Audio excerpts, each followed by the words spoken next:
Сәлеметсіздер ме балалар? Бүгінгі біздің қарастыратын тақырыбымыз жай механизмдер. Жай механизмнің арқасында адамдар бірнеше есе күштен ұтыс алып отырған. Соның бірі ежелгі 3000 жыл бұрынғы салынған пирамиданы салу кезінде тас плиталарын көтеруде осы жай механизмдер қолданылған. Суреттерде көріп тұрғаныңыздай, пирамиданы құру кезінде жай механизмдерді қолдану тәсілі жүзеге асқан. Жай механизмдер күшті түрлендіріп, қозғалыс бағытын өзгеру үшін қолданылатын құралдарды жай механизмдер деп атаймыз. Жай механизмдердің өзі көлбеу жазықтық, иіндік және блок болып бөлінеді. Тіпті бұлардың өзі көлбеу жазықтық, сына және бұранда болып бөлінеді, ал блок жылжымайтын және жылжымалы блок болып екіге бөлінеді. Кез келген жай механизмнің пайдалы әсер коэффициентін табуға болады. Ол үшін біз мынадай формуланы қолданамыз. Формулаға назар аударып толық ашатын болсақ, қарасаңыз, бұл жерде міне бұл eta деп аталады. Бұл бізде әк пайдалы әсер коэффициенті.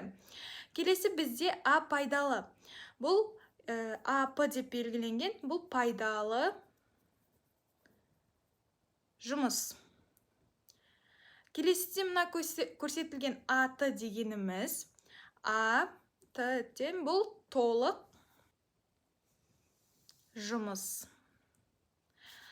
Қарап, және біз оны 100%-ке көбейтеміз. Осылайша біз пайдалы әсер коэффициентінің формуласын жіктеп білдік. Ал оқушылар, енді біз әр механизмдерге тоқтала кетсек, ол ең алдымен иіндік. Иіндік дейтініміз қозғалмайтын тіреудің маңайында айналатын кез келген дене. Мысалға, мына суретке қарайық.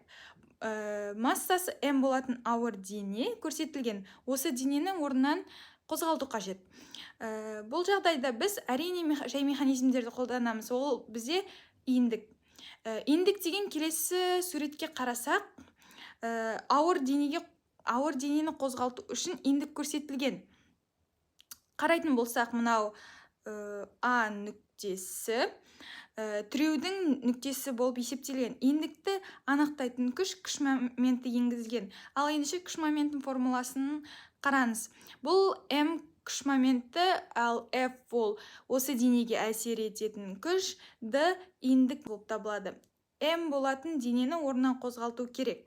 Сондықтан оған қандай да бір F күш әсер етуіміз керек. Ал мына иіндіктің ұзындығы бұл ара қашықтық D болып табылады. L әрпімен де белгілеуге болады. Осылайша біз күш моментінің формуласымен таныстық.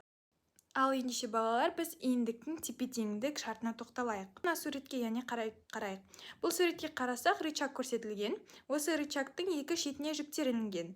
Сонда рычаг қалай тұр? Дұрыс айтасыңдар. Рычаг бізде тепе-теңдік қалпында тұр. Енді тепе-теңдік қалыпта тұру үшін рычагтың күш моменттері тең болу қажет деген тұжырымға келеміз. Яғни сол жақтағы күш моментін М1 дейтін болсақ, сол жақтағы күш моментін М2 деп белгілейміз. Сонда М1 және М2 бір-біріне тең болу керек деген тұжырым шығады. Ал сол жақтағы күш моментін жазатын болсақ, М1 тең болады, F1 көбейтілген D1 болады. Сол жақтағына қарасақ, М2 тең болады, F2 көбейтілген D2 болады. Осы екі өрнек бір-біріне тең болу керек. Тепе-теңдіктер болу үшін. Мына жерде F1 деген мына денеге әсер ететін күш. Ал F2 деген мына жақтағы денелерге әсер ететін күш. D1 деген мына рычагтың иіні, ал мына жақтағы D2 екі рычагтың иіні болады. Ендеше М тең болады F көбейтілген D формуласы, бұл күш моментінің формуласы. Екі жақтағы күш моментінің формуласын жазамыз, теңестірсек, осындай өрнек аламыз. Балалар, келесі жай механизмге тоқталатын болсақ, бұл жерде біз блок жайлы айтамыз. Блок дегеніміз өз-өзінің төңірегінде айнала алады және шетінде науасы бар доңғалақ теңгершікті айтамыз. Блокты екіге бөлеміз: жылжымалы және жылжымайтын. Балалар, енді жылжымайтын блокқа тоқталатын болсақ, жылжымайтын блок деп жүк көтергенде айналу осіне не жоғары, не төмен қозғалмайтын блокты айтамыз. Күштен бізге жылжымайтын блок ұтыс бермейді. Балалар, біз жылжымайтын блоктың пәкін есептейміз. Яғни, это тең mgh бөлінген fh. Бұл жерде 2h қысқарып кетеді. Осылайша бізде mg бөлінген h қалады. Балалар, бізде келесі блоктың түрі ол жылжымалы блок.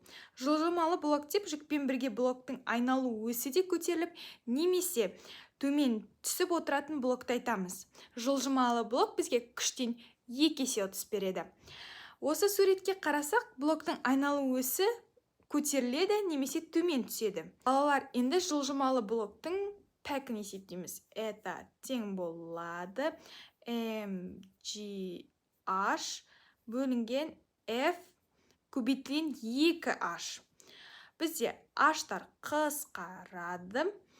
Сонда бізде пайда болады mg бөлінген 2f.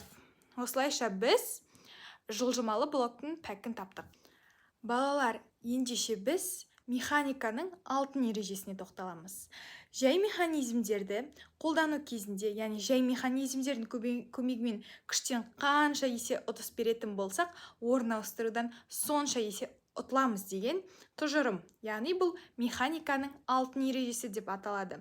Бұл қағида механизмдердің барлық түріне ортақ. Иіндік, блок, жылжымайтын блок, кез келген жай механизмдерге ортақ болып табылады. Жай механизмдерді FET платформасында тексереміз. Тұрсаңыз, массасы 1/2 жүкті теңестіру үшін тек қана массалар емес, олардың арақашықтығы да, орындары да маңызды рөл атқарады. Енді біз тағы бір 10 килограмм массалық жүкті қосайық. Сол кезде бұл екеуін қалай теңестіреміз? Бұл жүктерді теңестіру үшін ең алдымен жүктерді осындай арақашықтықта орналастырамыз. 0,25-ке 10 килограмм, 1,25-ке 5 килограмм, және оң жақтағына 1,75-ке қоямыз. Бұлардың массалық айырмашылықтары 3 килограмм болғандықтан, массасы 5 килограммдық жүк 15 килограмм жүктен 3 есе әрі тұру керек. Балалар, сіздермен бүгін біз жай механизмдер тақырыбын қарастырдық. Сіздермен болған Икласова Аяна, физика 24 тобы.